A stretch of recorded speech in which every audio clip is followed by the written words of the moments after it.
Welcome to Varney Research Station for game number 2 in this potential best of 9. Spawning in the northern location as the defending champion of Ding It TV's Hot Seat King of the Hill, representing Team Liquid.net. He is our Terran player, Bunny. And his opponent, also representing Team Liquid.net, spawning in the southern location as the blue Zerg player. Very, very strong long-time member of the StarCraft 2 community, an incredibly talented player. Ladies and gentlemen, it's the little one, TLO.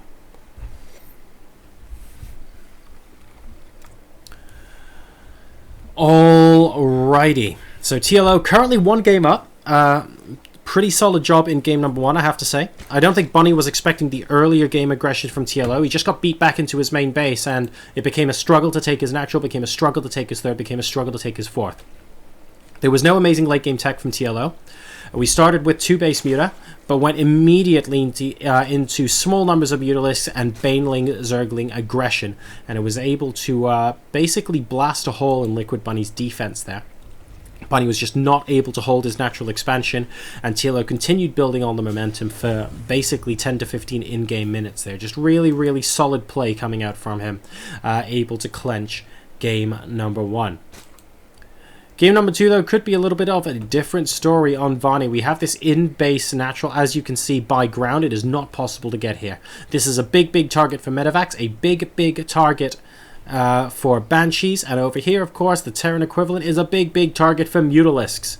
So that tends to be the way Varney plays out, but at least in the early game, you're a lot less worried about that harassment because you just have the single small ramp to deal with. So players generally feel a little bit safer. You can see Bunny here immediately walling off at this ramp, and as soon as that happens, it makes things very, very simple indeed. There's only one choke point to have to worry about. Yes, of course, you can still lose at this choke point, but there are fewer things to look at. You're able to focus your energies just a little bit more. TLO now, of course, starting again with that initial hatchery, will be able to start mining some gas before the spawning pool completes as well. So we'll see. Basically, we want to see what happens after Zergling speed comes out. TLO is definitely going to be mining up to 100 for that.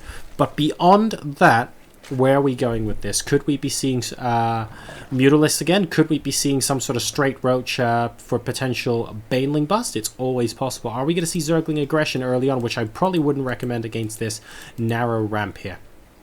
Either way, Bunny is going to want to be able to make sure he can see all of it, which is why the Reaper now is already at the base of TLO. We'll be able to scout this out, sees that the spawning pool is there, knows that Zergling speed isn't currently being researched, but we'll probably spot it shortly, and oh, well, he's going up to 108, now 112 gas, so I wonder if he's just busy microing against the Reaper right now. One of those drones is so low, and fantastic micro, I have to say, to try and prevent any of that from happening from TLO, and stalling until the Queens came out, but unfortunately he wasn't able to stop this Reaper getting a grand total of 2 kills. So very well played there. We also have another Reaper that again almost goes down. Doesn't get a kill of its own though this time. And we are going to be able to see the two of them slowly start working together. Very, very low health on them. He's going to have to heal them up a little bit. And Zergling speed has indeed now started. But TLO is now constantly going for that gas. He's not reducing his workers for count, for example, on that Vespene Geyser to 1, like we see a lot of players do. He's definitely going for that full tech, so we'll keep an eye on what that's going to end up being. Right now, more Reapers are being produced from Bunny. He's actually not waiting around for this at all, and we have more Hellions incoming. We've got the third command center coming down as well as the natural begins to get saturated, and no sign of a starport, still only on the 1 gas. I wonder if Bunny is just thinking he wants to finish the game right now with this push, but of course doing that, the third command center doesn't tend to be very useful, so he needs that exit strategy. He needs to be able to know he can transition out of this if necessary, but I wouldn't be surprised if this was some potentially big aggression, just continuing to delay the starport a lot more actually. And yeah, let's see where he ends up going with this. Right now, that isn't a game-ending number of units, just 2 Hellions and 2 Reapers. TLO should be able to comfortably defend against this. So we'll see what his plans are after that. His lair is nearly complete, so reasonably quick here. And he has gone up to all 4 of his gases. So let's see what he has in store. Second queen coming out to help the first. And we're going to need to see a couple more lings. Only 4 of them incoming right now, and this queen's very, very low.